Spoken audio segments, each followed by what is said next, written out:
So, is it time already for another Star Giant Productions video? I mean, as long as there's something to say, that should be fine. Since all seems quiet on her front, at least for now, let's go back a few years, back when she used to edit for the mysterious Mr. Enter. When it comes to reviews she has edited, the Lights Out review is often considered the worst of the bunch, but the Cans Without Labels review is not far behind. Once you pick up on the many nuances of Rebecca's editing skills, it's hard to look at any review she edited the same way again. With the sole exception of a re-edit done by Back to Ben, link in the description if you want to check that out, nobody has ever really torn into the review itself, and it's time for a change. No further word, let's begin. Well, here's a review that I never expected. Starting abruptly. If we have to get right into the review, some would feel like something is missing. Watching a little-known cartoon short called Cans Without Labels. Now that's a name I've not heard in a long time. Inserting a clip at the wrong time. Either don't use it or reserve it for the right moment, i.e. John Kricfaluski being brought up. The inspiration for this little cartoon came from one of his own personal childhood memories. Trying to animate Enter's avatar when it would add little to nothing to the video. John Kricfalusi created one of the first three Nicktoons, Ren and Stimpy, and of the three, referencing other shows in a way that feels pointless to what John is talking about. Why bring them up that way when it would add nothing? He is a large reason of why the 90s were so interesting. Using the wrong character still. The pause was supposed to indicate a change in his tone. 1997, about a full decade before YouTube was even a thing. Hello! I'm George Licker, American! Abrupt cut to another clip, and said clip has no reason to be included to begin with.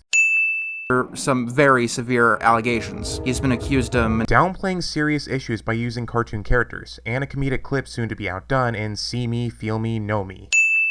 Blame it on George, who goes further into this than I am willing to go. Using static images that go on for longer than they should.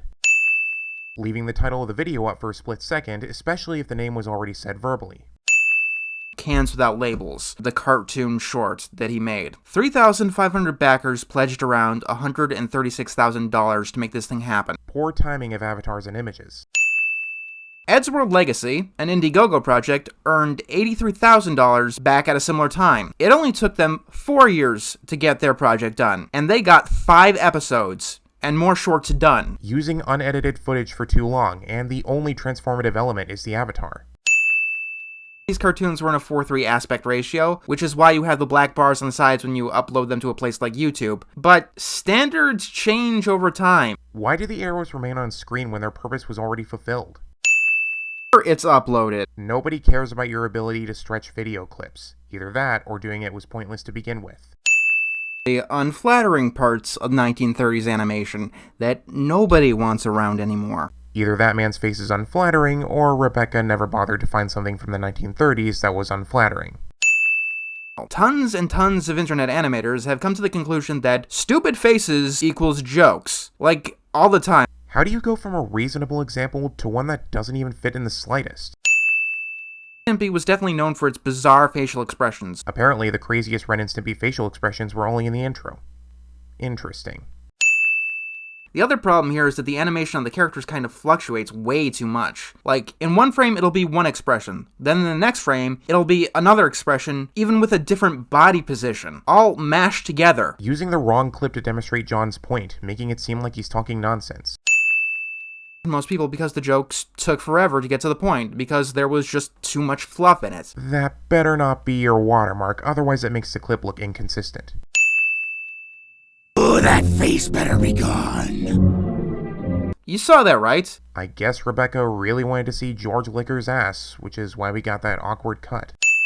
Going around requires talented artists, script readers, a music producer, and we're still looking for more people. Apparently a storyboard is related to script and music production. This would not be possible without my editors. Rebecca is the kind of person that would make an appropriate insertion feel gross. Maybe it's the size of her picture.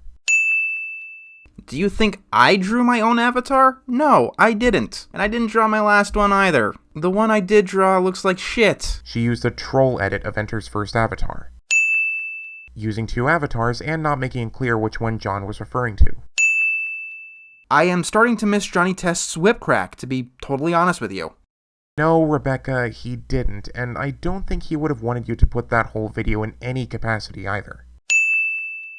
This thing does like to shove asses in my face a bit too much, but beyond that, Rebecca loves asses so much she repeated sin number 19.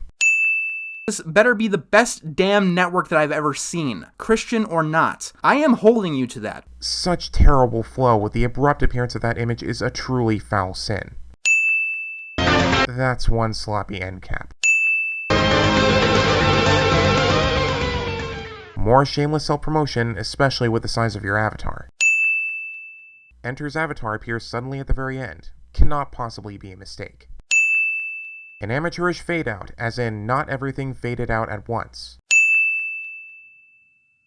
Now, when it comes to editing, nobody's perfect. I myself have made mistakes a lot of times, but what you've seen here practically transcends simple mistakes, and all else that would apply.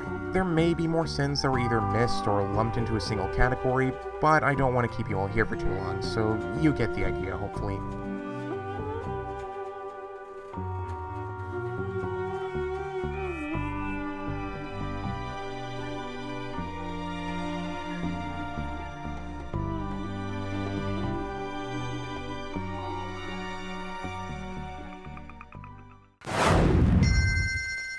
Okay, that's it. This is just fucking offensive. I'm about halfway through the game, and this is the 6th time I've had to rescue a woman from a man, and the 5th time I've had to save at least one girl from getting raped. The game portrays all women as sex objects, not people with emotions, thoughts, or brains, not even as general human beings. They're just prizes for the alpha male, things to stick a penis inside of, and it's downright disgusting!